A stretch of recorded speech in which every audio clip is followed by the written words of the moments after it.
How's it going, guys? Your boy Diego is finally back with the Foot and Fist Sports Network, and it has been a long ass time. But I can't think of a better time to come back and do a video than to talk about Manchester United destroying Chelsea 2-0. And granted, it wasn't necessarily a destruction of a game, but it was definitely one of the best performances United have had in a long fucking time. It was one of those games where you don't necessarily have to dominate your opponents based on your technical ability. You go out there and you beat them physically. You go out there and you beat them with intensity. You outplay them when it comes to heart, determination, and just pure, just pure passion, which is something that Antonio Conte's teams generally dominate in. I mean, you can't really find a coach or a manager who is more determined and more passionate than Antonio Conte. You've seen him as a player, as a manager with Juventus, even at Atalanta, and now with Chelsea. He's always on the sidelines. He's always pumped. But today, Jose Mourinho, he showed that even having won so much in his career, he still has that drive to be one of the greatest managers in the world. We saw him on the sidelines. He was definitely getting pumped. He was definitely really going out there and giving his players the motivation they need, giving them the drive, basically by screaming at them at every single second. He looked like the Jose Mourinho we used to see, and it's something that we hadn't really seen in a long time, at least in a positive way. A lot of times you see him on the side sort of moping around. He's a little bit upset, basically because things never really go his way. Things never really go United's way.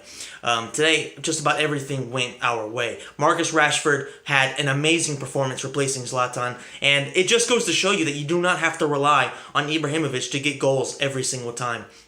At his age, you simply cannot expect him to be fully physically fit every single week, especially when you're playing a game on Thursday, then a game on Sunday. And Marcus Rashford, a guy who's like, what is he, 19, I think he is? 18, 19. He has pace to burn. He has tons of energy. He's explosive. He's actually pretty physically strong. We saw him go head-to-head with David Luiz and actually beat him one-on-one many a time. Not just in speed, but also in physicality.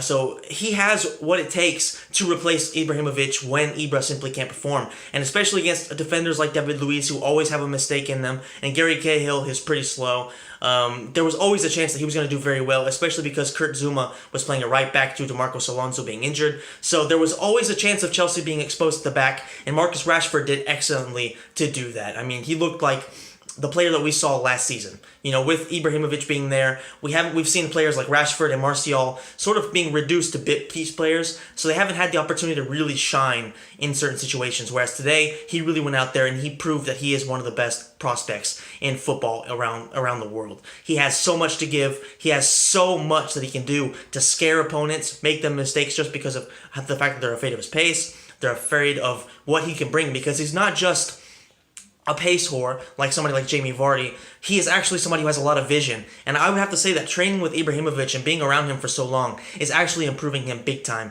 from that point of view. Playing with players like him and Rooney, you always have the chance to understand the game from a different aspect, alongside also Michael Carrick. You understand the vision of play. You learn from the best. That's what it must be like to play with Paul Scholes back in the day, or play with guys like Zidane or Pirlo. Those guys have a vision that most other people simply cannot imagine. So to be able to play with somebody like that and really learn from some of the best strikers in the world, learn from the best players in the world, you really, really do get things that a lot of other players don't. And I think that Marcus Rashford showed today that he has an immense amount of talent, not just, a blip. Like you see a lot of times, these players, they have one season where they look amazing, and then the next season after that, they sort of fall off. But Marcus Rashford, goddamn, even though he hasn't scored a ton of goals this season, he's had certain performances where he looks like he really is the future. And I mean, obviously everybody knows that he is the future. Everybody's been saying that for a long time. He's England's best prospect without a doubt when it comes to strikers, other than Harry Kane. But Harry Kane realistically isn't a prospect anymore. He is 100% the best striker England have. So obviously, there's no doubt about that. The fact that when it comes to young players, Dele Alli and Marcus Rashford are England's best prospects, and there's definitely a lot for England to look forward to. But right now for Manchester United, this opened the title race once again. Up until 2 weeks ago, it looked like the title race was completely over. But Chelsea have been having some injury problems. They have been dropping a lot of points. So now the title race is open. So you're welcome, Premier League fans around the world. United have absolutely reopened the title race, and it looks like Spurs, who are only 4 points back now, are going to be able to put some pressure on Chelsea, and you never know. I mean, I personally have no beef with Chelsea. I have no beef with Antonio Conte, but I would love to see Tottenham win it. I can't think of the last time they won it, and it would just be very, very awesome for that many young players, a team that pretty much has never, of players who have never won the Premier League. It would be awesome to see them win it, especially because Chelsea, let's be real, they have quite a few annoying players. Diego Costa comes to mind. Hazard doesn't. I don't have a problem with him, but a lot of people seem to have some stick with him. So overall, I think it would be great to see the title race be a bit closer, at least in the last few games. Obviously, Tottenham do have what it takes. It's just a matter of, can they keep up the pressure, or will they blow it? Because we've seen Tottenham, what was it, a couple weeks ago, they had a very close game. I think it may have been against Swansea, where they won at the very last minute. If they do that again, they might not be able to pull out the win, and that might give Chelsea the win, but you never fucking know. The Premier League is so insane. That's the beauty of this sport. You know, you see a lot of these sports, it's pretty predictable, and occasionally you get something that's crazy, but with the Premier League, having so many competitive teams and having so many, factors that go in there, X factors and variables and just things that can happen in a blink of an eye, you never know what's going to happen in that league.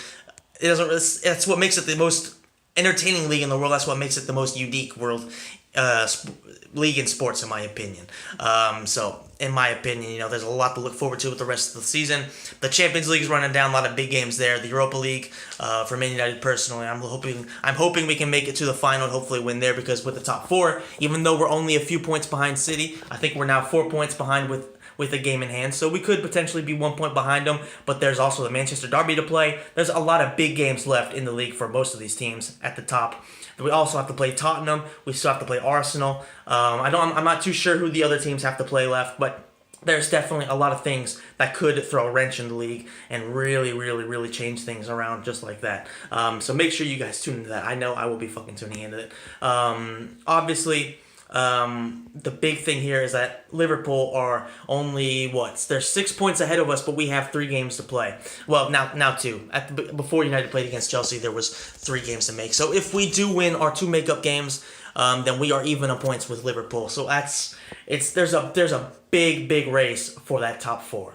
It's going to be fun to see. And who the fuck knows how that's going to go. So guys, if you enjoyed the video, please hit the like button and please subscribe. I am back, and I will be doing a lot of videos. I'm going to be in the process of moving again for the summer where I work.